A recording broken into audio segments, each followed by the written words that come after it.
This is a whale of a tale of a failure. Have to paint the veils, and I will nail begin to sell. How's everybody doing tonight? So everybody in the house, give a warm round of applause for the Notorious B.I.G. It's disturbing, like when I watched the video, it was hard for me to see. You said, hey, you know what? Somebody might try to get me. The day might come that someone might try to stick me. It's rough that exists. How did it get to that day where you gotta watch your back and have bodyguards? I need the security, you know what I'm saying? I can't beat everybody up. Right. I go to jail, they'll sue me, you know what I'm saying? That's because there's certain things you do when you get to a certain level. Notorious B.I.G. was in Los Angeles to promote his upcoming album, Life After Death, which was to be released on March 27, 1997. But Biggie would not live to see its release. This is Dead in Hollywood. Let's go behind the sign. To present the Soul Train Music Award for Best R&B Soul Single Female are Mercury recording star Brian McKnight, Bad Boy recording star Notorious B.I.G. On March 7, 1997, Biggie presented an award to singer Toni Braxton at the 11th Annual Soul Train Awards. What's up, Cali? The West Coast crowd booed Biggie. In hindsight, maybe going to California so soon after Tupac's murder wasn't the greatest idea. 2 days later, Biggie would be dead.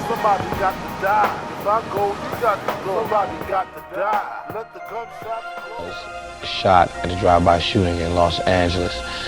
And we here at BET and Rhapsody would like to send condolences to the Wallace family, to Faith Evans and their son Christopher, and to the whole Bad Boy staff and family. We will be airing. I recently spoke with Biggie and did an interview with him. It was the first meeting we ever had. When he died, I was just like, whoa. You know what I'm saying? It kind of took me by, even though we was going through our drama, I would never wish death on nobody, you know what I'm saying? Because ain't no coming back from that. You can't tell Biggie's story without first telling Tupac's. They're connected even if they aren't. Was Biggie's assassination a direct response to Tupac's murder? On the invitation of his manager and CEO of Death Row Records, Suge Knight, Tupac headed out to the MGM Grand on the Vegas Strip for the much-anticipated heavyweight title match between boxers Bruce Seldon and Pac's close friend Mike Tyson.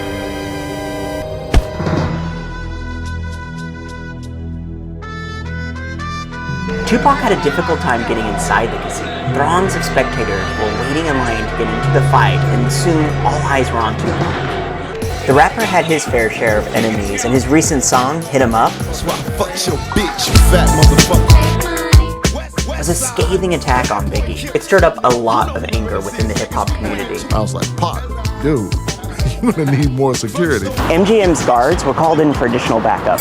The Seldon-Tyson match ended in less than 2 minutes. Backstage, Tupac was revved up from the fight. As he left the hotel through the lobby, one of the members of the Death Row crew came up to Tupac and whispered in his ear that he had spotted a Southside Crip who had robbed him a few weeks earlier. The Crips were the sworn rivals of the Bloods, which Death Row Records was said to be affiliated with. Tupac then decided to teach the guy a lesson. He ran up to the dude and started punching him. The fight was captured on MGM security cameras. The Death Row crew, along with Suge, joined in on the pummeling. Security pulled Tupac away and into a waiting car.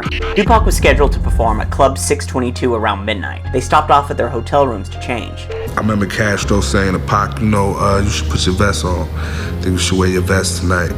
Pac saying, nah, it's too hot. Normally, he wouldn't leave the house without his vest. Before heading to Club 622, Tupac, Suge, and the Death Row crew made a pit stop at the Suge's Vegas mansion, which was bathed in red lights, in case anyone questioned where Suge's loyalty lay. I don't really know what Pac and Suge was doing at the time. You know what I mean? I just know we was waiting and I was ready to go. Tupac and Suge disappeared inside the mansion, leaving security and Death Row crew twiddling their thumbs in the driveway. When Tupac and Suge emerged, Tupac informed his bodyguard that Suge wanted to speak to him privately. Pac and Suge got into Suge's BMW, while Pac's bodyguard and the rest of the security team piled into another car. Tupac and Suge made their way to the club, followed by security. When they reached Flamingo Avenue, Suge made a hard right-hand turn, stopping at a red light on Covell Avenue. Tupac drew the attention of one of his fans, who snapped this final picture of him, mere moments before his death. No matter what y'all think about me, I'm still your child, you know? When the fan's car pulled away, a white Cadillac pulled up alongside Suge's BMW and opened fire. The Cadillac then sped away. Tupac was hit 4 times, and one of those bullets grazed Suge's head. Pac's last words were to Suge. Pac looked at me and said, you know what? You need the doctor more than me. You the one shot in your head. And we laughed the whole time going to find out I went to the hospital. That's the conversation we had. He cracking jokes. They're like, yeah, they shot me. He said, but you shot in your head. Look at your head. Your head bleed. Look how much it's bleed. That was pot. I'm like, man, shut up. Let me get you to the doctor. Security immediately jumped out of the trailing car, but by the time they reached Suge's BMW, Suge had peeled away, making a U-turn before smashing into the center divider at the intersection, leaving security dumbfounded. According to Suge, he vowed to Tupac that he'd get him to the hospital, but was heading in the wrong direction when they crashed. Alone, lying thinking last night. Tupac was mortally wounded with a punctured lung. After 2 major surgeries, Tupac's right lung was removed to stop internal bleeding, and he was induced into a coma he would never wake from. Don't get it twisted. This is not my real life. This is not how my real life is supposed to be. I'm not supposed to be really having all these villains in my life. Suspects or motive in the murder of rapper and actor Tupac Shakur, who died last Friday the 13th after being gunned down in a drive-by. Tupac's murder has never been solved. There was a report earlier this week in the New York Post that Tupac was looking to leave Death Row Records. Mm-hmm. Is that true? You should answer that. You don't take a person. Tupac loved Death Row. Tupac loved me. I loved him. In 2002, the Los Angeles Times series, titled Who Killed Tupac Shakur, based on police reports and multiple sources, reported that the shooting was carried out by the Compton gang, the Southside Crips, to avenge the beating by Tupac hours earlier in the MGM lobby, and that Biggie had paid for the gun, an allegation that still persists to this day. 2 days after Tupac's death, Biggie and rapper Lil Cease were arrested for smoking marijuana in public and had their car repossessed. The very next day, the rental car carrying Biggie collided with a rail, shattering Biggie's leg. His album, Life After Death, was pushed back 7 months. Biggie attended an after-party for the Soul Train Awards, hosted by Vibe magazine and Quest Records. It was held here at Petersen Automotive Museum on Wilshire Boulevard. From all accounts, the 1997 after-party was legendary. No one had any idea of the tragedy that awaited them. Bring the warm this shit up, you know how we do. Sing it out, come on. Say make money, money, make goddamn money. Guests at the after-party included Faith Evans, Aaliyah, Genuine, Chris Tucker, Sean Puff Daddy Combs, Missy Elliott, and members of the Crips and Bloods gangs.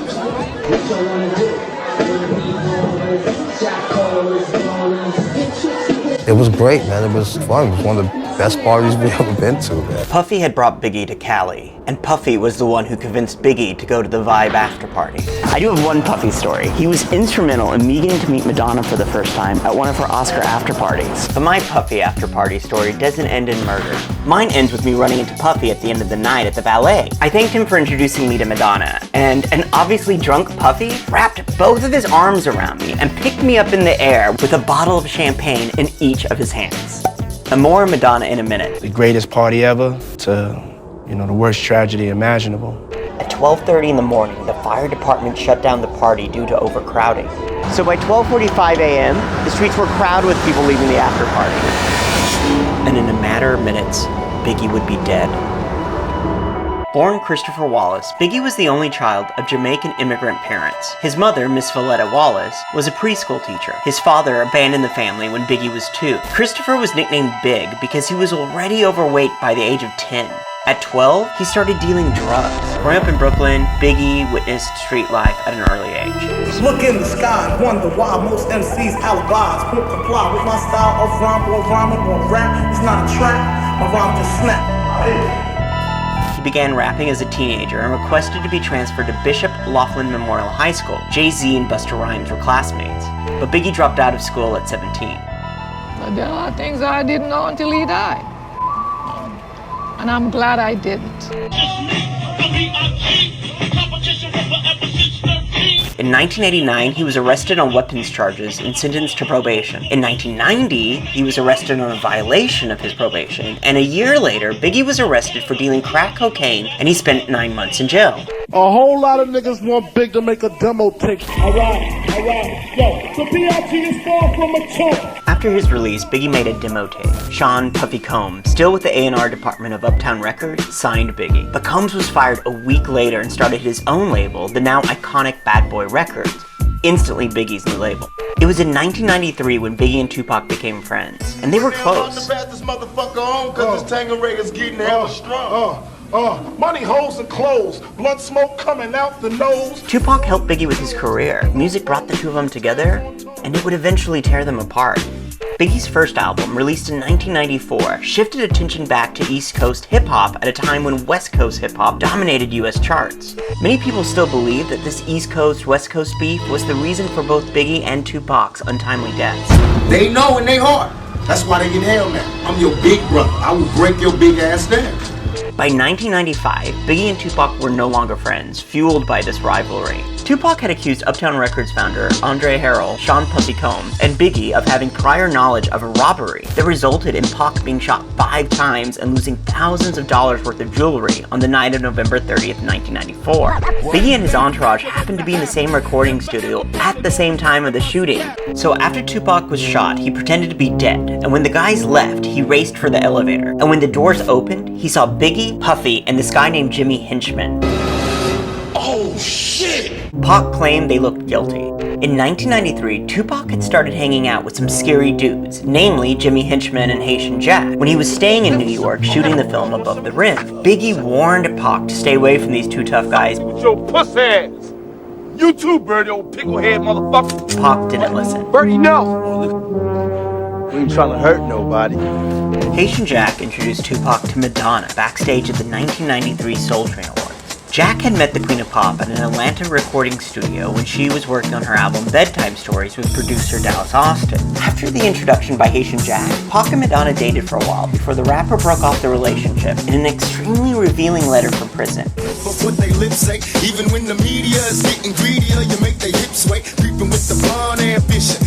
Tupac had been sent to prison for sexual assault days after being shot at Quad Studios. He was sentenced to 1.5 years in a maximum security prison. While he was in prison, Pac and Suge vowed to destroy Bad Boy Records, namely Puffy and Biggie. And the Soul Train Music Award goes to Notorious B.I.G. At the 1996 Soul Train Awards, a year before Biggie was killed, Tupac confronted Biggie. Expletives were thrown and supposedly a gun was drawn. Somebody comes out the window and it's Tupac and he's just like ripping, talking crazy, reckless. What up, what up, what up, what up, what up, what up, what up, what up, what up?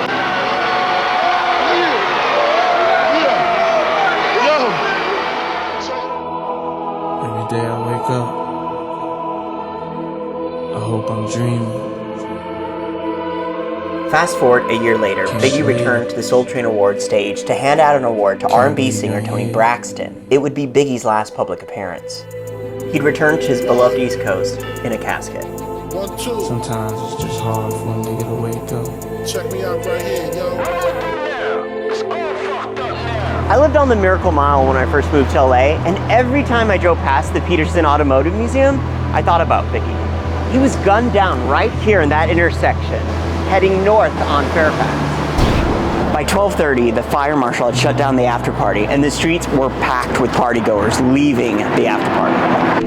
Biggie left with his entourage in 2 GMC Suburbans for an after party. Puffy, along with 2 bodyguards, left in the first SUV. Biggie traveled in the front passenger seat in the second one alongside associates D-Rock, Little Cease, and driver G Money. The 2 Suburbans were trailed by a Chevrolet Blazer carrying Bad Boy Director of Security, Paul Offer, and driven by an off-duty Inglewood police officer. I said, motherfucker, run the next 3 lights, Kenny, or I'm gonna drive. Puffy's SUV sped through the yellow light at the corner of Wilshire and Fairfax, leaving Biggie idling at the red light. A dark-colored Chevrolet Impala pulled up alongside Biggie's SUV.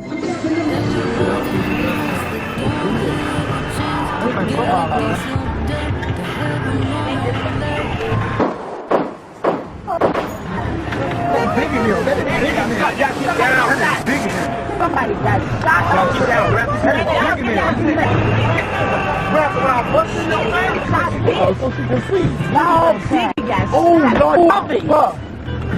Oh, Lord, fuck shit.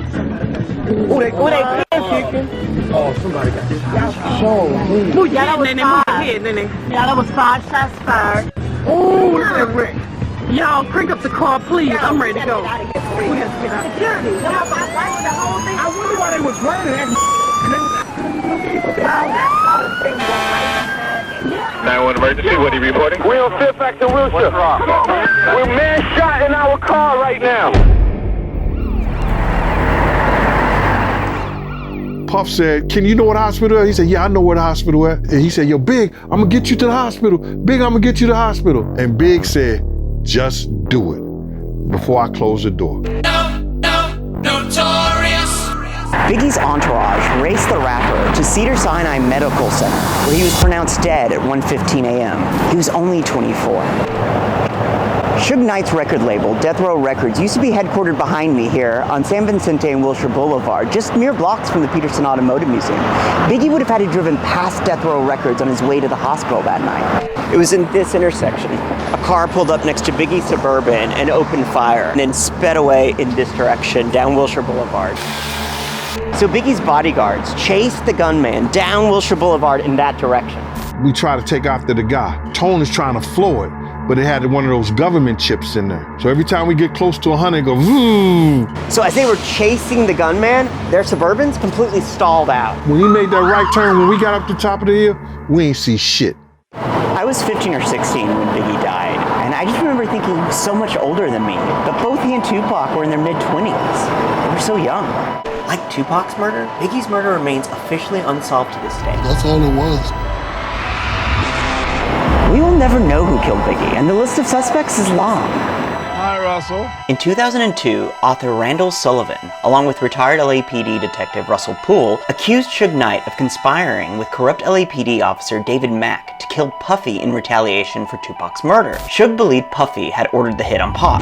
The shooter mistook Biggie's SUV for Puffy's, who had sped through the yellow light. An FBI agent pointed the finger at Amir Muhammad as being the shooter. Muhammad owned a 1995 black SS Impala with chrome wheels, the exact description given of the car being driven by Biggie's shooter. Some fans believe that the Impala is visible in this video, parked to the right of Puffy's SUV. Fans even speculate that Puffy was speaking to the driver before speeding away, which opens up a whole other theory that Puffy was the one who hired Hitman Muhammad. Puffy's bodyguard, who was in the car with him that night, pointed the finger at the rapper, saying that he had warned Puffy before the after party that their lives were in danger. Puffy ignored him.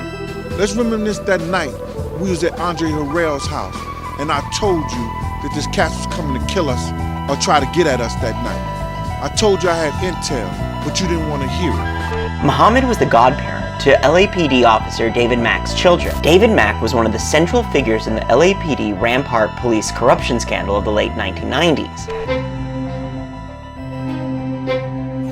The Rampart scandal involved widespread police corruption in the program CRASH, the Community Resources Against Street Hoodlums anti-gang unit headquartered in the Rampart division of Los Angeles in the late 90s. More than 70 police officers were implicated in various forms of misconduct, which included unprovoked shootings, unprovoked beatings, planting of false evidence, stealing and dealing narcotics, bank robbery, perjury, and the covering up of evidence of these activities. The scandal constituted one of the most widespread cases of documented police corruption in U.S. history. Officer David Mack was sentenced to 14 years and 3 months in federal prison for the robbery of $722,000 from a South Central LA branch of Bank of America. According to the Tupac documentary, Assassination, Battle for Compton, the stolen money from the bank robbery was intended to go to the shooter Muhammad, but he was not paid in full for failing to murder Puffy. The missing money from the bank robbery has never been recovered, and Mack has never revealed its whereabouts. Other Rampart officers are moonlighting as security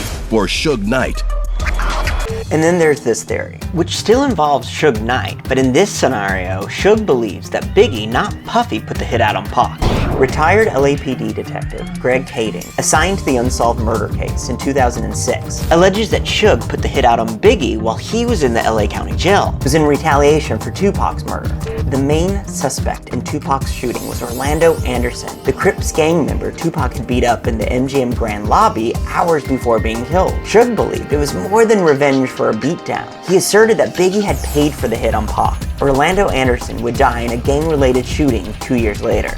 An unnamed co-conspirator confessed to the LAPD and the FBI that she had acted as a go-between for Suge and Biggie's shooter, Blood's gang member, Wardell Poochie Bolton. Poochie can be seen in this photograph with several friends, including Knight. A number of witnesses spotted Poochie at the Petersen Automotive Museum that evening acting strange. Poochie would die in an unrelated drive-by shooting years later. In 2018, upon pleading no contest to voluntary manslaughter in a fatal hit and run, Suge Knight was sentenced to 28 years in prison. He will be eligible for parole in October 2034. To the man who was once the most feared figure in all of hip-hop. But here he is now, Suge Knight, a former rap powerhouse, collapsing in court. How do we ever get to the truth when all the scenarios involve the same players? Suge Knight, the LAPD, and two of the most violent gangs in U.S. history. When somebody's shooting at you, your first reaction is not to get a description of them, but to take cover, duck.